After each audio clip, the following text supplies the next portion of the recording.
स्त्रियों का मन ज़्यादा चंचल होता है कि पुरुषों का? स्त्री का? स्त्रियों से कई गुना ज़्यादा मन पुरुषों का चंचल होता है। इतिहास गवाह है, स्त्रियों ने कभी 4 विवाह नहीं किए, पर पुरुषों ने 10-10 विवाह करने की परंपरा रही है। राजाओं ने 4 विवाह किए, 10 विवाह किए, ये आपको खूब मिल जाएगा। बोलो हाँ। लेकिन किसी रानी को सुना आपने कि रानी ने 4 विवाह किए? हाँ, कोई वैश्या है वो अलग विषय है। कोई वैश्या हो गई महिला, अलग है कि वो ना जाने कितने पुरुषों से टच में है। लेकिन सामान्य तौर पर 2% स्त्रियों को निकाल दो तो 2% में वो स्त्रियां आ जाएंगी जो ना जाने कितने सारे पुरुषों के संपर्क में रहती हैं। वो नारियां 2%। स्त्रियों का मन चंचल नहीं है। स्त्रियां अपने पति में मन लगाती हैं। 99% स्त्रियां तो अपने पति से खुश हैं। 1% स्त्रियां, 2% स्त्रियां ऐसी हैं जो पति के होने पर भी पराये पुरुष को लेके भाग जाती हैं। या समाज में ये भी देखने को मिलता है कि बच्चे हैं, पति है, फिर भी एक महिला पड़ोसी को लेके भाग गई या फलाने को लेके भाग गई। तो समाज में ऐसी स्त्रियां भी हैं, उनका मन चंचल है, लेकिन ऐसी स्थितियां कम हैं।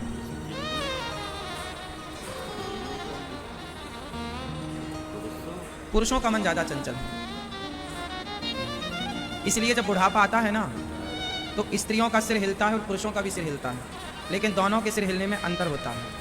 पुरुषों का सिर कैसे हिलता है बुढ़ापे में? ऐसे। और स्त्रियों का ध्यान से देख लेना। पुरुष से भगवान पूछते हैं, क्यों आओगे दोबारा संसार में? हाँ हाँ, अभी इसका पेट नहीं भरा ना तो फिर आता है।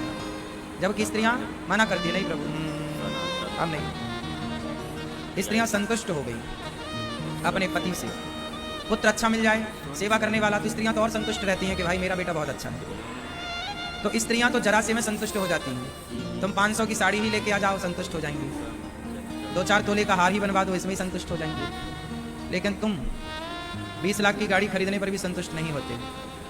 बड़ा सा घर बनवा करके, बड़ी जमीन जायदाद पा करके भी तुम संतुष्ट नहीं होते। हाँ या ना? स्त्रियां तो बेचारी छोटा सा आईना मिल जाए, बस एक लिपस्टिक मिल जाए, मस्त संतुष्ट है। आईना में देखा कि लिपस्टिक, दांत में लग जाए तो पल्लू से दांत की पहुंच लेती है लिपस्टिक, संतुष्ट है। ज़्यादा इच्छाएं नहीं है।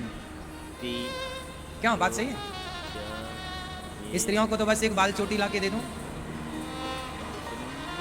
लिपस्टिक ला के दे दो, छोटा मोटा बढ़िया सा हार दे दो।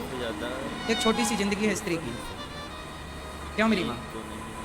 छोटी छोटी इच्छाएं हैं स्त्रियों की, थोड़ी सी कामनाएं हैं स्त्रियों की। लेकिन पुरुष वर्ग स्त्रियों की उन छोटी छोटी कामनाओं को भी पूरी नहीं कर पाता, स्त्रियों के उस भाव को भी नहीं समझ पाता। इसलिए स्त्रियों की कामनाएं, स्त्रियों का मन शांत है। एक उम्र में अशांति रहती है जवानी में, लेकिन फिर वो समय के साथ साथ ठीक हो जाता है।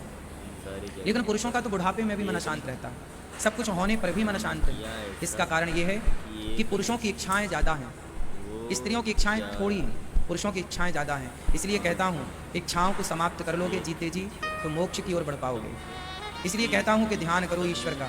जिसकी ज़्यादा इच्छाएं हैं वो ज़्यादा दुखी है, जिसकी कम इच्छाएं हैं। राम की इच्छाएं नहीं थीं तो जंगल में खुश थे। रावण की इच्छाएं इतनी ज़्यादा थीं कि सोने की लंका में भी परेशान था। रावण सोने की लंका में परेशान क्यों था?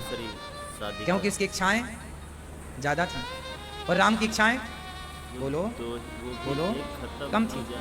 राम अपनी पत्नी में संतुष्ट थे, जबकि रावण अपनी पत्नी से संतुष्ट नहीं था। संतुष्ट होता तो दूसरे की पत्नी काहे चुराता? तो सबसे बड़ा धन क्या है? संतोष। इसलिए चाहे स्त्री हो चाहे पुरुष हो, दोनों को संतुष्ट रहना चाहिए। जो विधाता ने दिया है वो मेरी औकात से, हैसियत से बहुत ज़्यादा है। जो दिया है उसका धन्यवाद दो, प्रसन्न रहो। यदि आपकी इच्छाएं ज़्यादा हैं, और फिर देखो इच्छाओं का तो कोई अंत ही नहीं है। क्या रावण की इच्छाएं पूरी हो पाई? क्या दुर्योधन की इच्छाएं पूरी हो पाई? क्या कंस की इच्छाएं पूरी हो पाई? क्या समाज के प्रत्येक व्यक्ति की इच्छाएं मरते समय भी पूरी हो पाती हैं? किसी मरते हुए व्यक्ति से पूछना कि भाई तुम्हारी इच्छाएं पूरी हुई, तो वो मरने के 2 घंटे पहले भी बताएगा कि मेरी अब ये इच्छा है, मेरी अब ये इच्छा है। हाँ या ना? इच्छाएं पूरी नहीं हो पाती और आदमी पूरा हो जाता है। मैं तो कहता हूँ जीवन जीना है ना, तो जीवन पूरा होए उसके पहले अपनी इच्छाओं को जीरो कर लो, पूरी कर लो, शून्य कर लो। इच्छाएं रहें ही ना। बिंदास मरने का मजा तब है जब इच्छाएं खत्म हो जाएं। आप लोग मरते हैं ना तो रो रो के मरते हैं, अरे मर रहे हैं, रो रहे हैं, रो रहे हैं। अरे मरो तो बिंदास मरो, मरना भी मजा है, मरने का भी एक अपना मजा है। मरने से सब जग डरा, मेरे मन आनंद, मुझे मरने का कोई भय नहीं लगता। अरे मरना भी एक मजा है, कब मरी हूँ कब भेंटी हूँ पूर्ण परमानंद। संसार तो बहुत घूम कर देखा, मरने के बाद तो परमात्मा की यात्रा शुरू होती है ना, तो उस यात्रा में चलने का भी अपना मजा है, इसलिए मरने का भी अपना। लेकिन आप लोग ना रो रो के मरते हैं, समझती नहीं। अरे मरना है तो बिंदास मरो। कैसे मरे?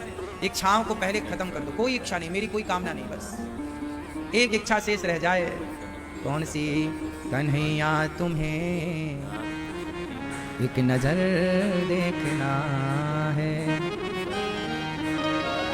मरने का भी एक मजा है, लेकिन आप ना गधों की तरह जीवन जीते हैं, ढोते हैं बोझा को और ढोते ढोते मर जाते हैं। मरने के पहले अपने मन को सब जगह से हटाओ, सब तरफ से मन हटाओ और मन को एक कृष्ण के चरणों में, भगवान के चरणों में केंद्रित कर दो। भगवान का ध्यान करते करते फिर प्राण निकले, कोई कामना नहीं, कोई इच्छा नहीं, निष्काम। फिर देखो भगवान लेने ना आए तुम्हें तो कह देना। तुमसे ना तुम जीना सीख पाए ना तुम मरना सीख पाए। जिए भी तो रोते रोते जिए, जिए भी तो लाखों शिकायतों के संग जिए, और मरे भी तो रोते रोते मरे। ना जीने का मजा ले पाए ना मरने का मजा ले पाए। अरे जिंदगी दी थी परमात्मा ने बिंदास जीने के लिए, लेकिन आपको जीना आया ही नहीं। आज लोग जी कहाँ रहे? घुट घुट के मर रहे हैं, हाँ या ना? किसी से पूछो भैया कैसी चल रही है, परेशान है, रो रहे हैं। क्यों भाई? ये रोने के लिए जीवन मिला है क्या? ऐसे घिसटने के लिए जीवन मिला है क्या? हर व्यक्ति दुखी है, हर व्यक्ति परेशान है। आप लोग इतने दुखी क्यों हैं? आप लोग इतने परेशान क्यों हैं? मुझे बताओ, आप इतने परेशान इतने दुखी क्यों हैं? क्यों हैं? इसका कारण जानते हैं क्या है? आपकी इच्छाएं ज्यादा हैं। मैं इतना प्रसन्न कैसे रह लेता हूँ, साधु लोग इतने खुश कैसे रह लेते हैं? क्योंकि उनकी कोई इच्छाएं नहीं, और इच्छाएं साधु की भी हो जाएं तो साधु भी परेशान हो जाएगा। इसलिए इच्छाएं कम, कामनाएं कम,